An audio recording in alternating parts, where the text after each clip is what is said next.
Vedo che avete spazzato dall'ultima volta che sono venuto qui. Grazie di essere venuto. Ma perché alle 7 di mattina? Che c'è sotto? Quando ho qualcosa di buono non la sventolo in giro, è chiaro? Che c'è stavolta? Joe, vedi che fa.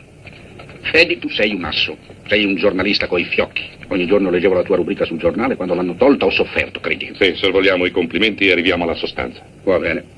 Ho un posto coi fiocchi da offrirti. Non si tratta del solito posto da agente pubblicitario, ma un posto importante per un uomo importante, con una paga importante. E tu sei importante. Ti interessa? Devo sapere di che si tratta. D'accordo. Sta a vedere. George! Ma che fa? È quasi pronto, signor Benco. Beh, digli di sbrigarsi. Sì, signore. Avanti. Ed il pugilato da noi sta andando in malora. I giovani non ne vogliono più sapere. Vogliono andare all'università, diventare dottori, diventare avvocati, non vogliono guadagnarsi la vita coi pugni. Perciò ho mandato a cercare all'estero dei nuovi elementi. Credo di aver scovato un campione. È sbarcato stamattina, si chiama Toro Moreno. Toro Moreno, mai Te sentito. l'ho detto che si tratta di uno nuovo.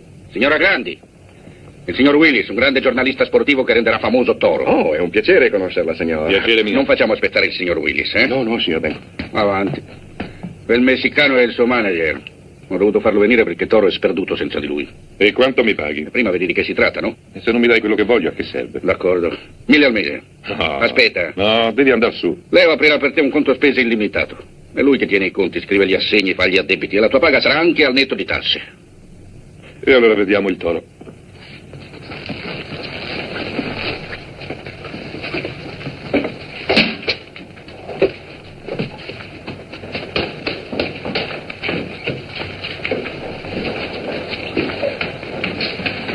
Ahí Toro.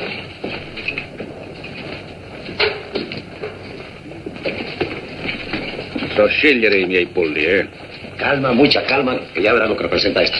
Non si può certo negare che hai il fiuto di saper scegliere chi ti può far Ma comodo. quanto ti sto presso lì? 8 anni? Quante volte mi hai detto di no? 10, 20 volte mi sono forse scoraggiato? No, certo, affatto. Io so che basta sapere aspettare e quello che vuoi ti casca in bocca. Come ciliegie marce.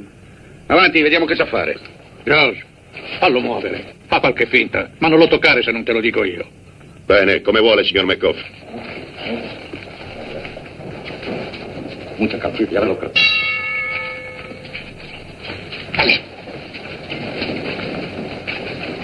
Cuidado, cuidado, con la izquierda, Toro, con la izquierda.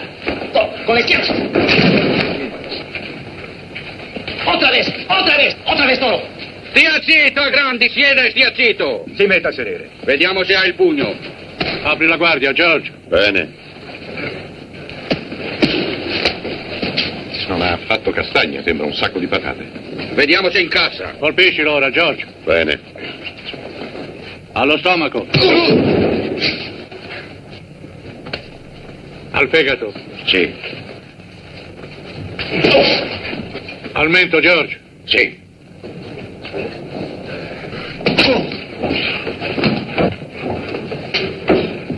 Ha il pugno moscio e mascella di vetro. È quello che ci vuole. Levántate enseguida, Toro, vamos, coraje, coraje. Signor Benco, come le avevo detto, Toro è un dilettante, è forte come un bue, ma... Va bene, lo porti se alla lo alleniamo doccia. a dovere... Bene, vada, faccia anche lei una doccia. Muovetevi, forza! Giù, Frank, andate a spasso. C'è da tirare fuori $1 milione da quello. Si tratta di trovare come. Non riuscirai mai a cavarci niente. Perché credi che ti abbia fatto venire qui? Perché mi serve uno che mi lavori la stampa, uno che non sia né troppo grande né troppo piccolo, una cosa di mezzo, uno come te, Eddie. Come? Poco fa hai detto che io sono un asso? Senti, non ci prendiamo in giro e guardiamoci bene in faccia. Smettila, prendi Ti ho tempo. chiesto niente? Zitto allora. Su, Eddie, sei assunto. Mettilo di fronte anche all'ultimo dei pesi massimi e ne fa una polpetta. Ma te lo- Toro è un gigante. Vuoi dire che non sapresti fargli un po' di gran cassa? Oh, fin lì ci arrivo. Quello basta che lo vedano e ha successo. Ne trovo 1000 di fessi che tirano di box. Ma con Toro io riempio uno stadio. Digli perché lavoro io. Per far soldi. Hai sentito? La mia stessa ragione, ma al primo combattimento addio Toro. Questo è compito di Max.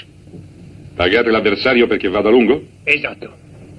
Non sono l'uomo che fa per Che ti dicevo? Sta zitto, lo sa da sé quello che deve dire. Senti, Eddie, tu hai le idee confuse. La box oggi è tutta una messa in scena. Non ci sono più veri boxer, sono tutti attori. È il più istrione che vince. Accetteresti di lanciare un attore, no? Tu ragioni bene, i soldi mi servono, ma che ne sarà di quel ragazzo al primo incontro che non riuscirete a combinare? Il mio interesse è che non si faccia male, no, Leo? Non si farà male. Bene, allora. Andiamo, Eddie, tira fuori un'idea. Sforna un piano d'azione. Non ci pensare tanto, che diavolo vuoi fare? Difendere il tuo amor proprio? Perché poi ti ho forse aiutato a mantenerti il posto? O a trovare una buona rubrica sportiva? Tu aiuta me e io aiuto te.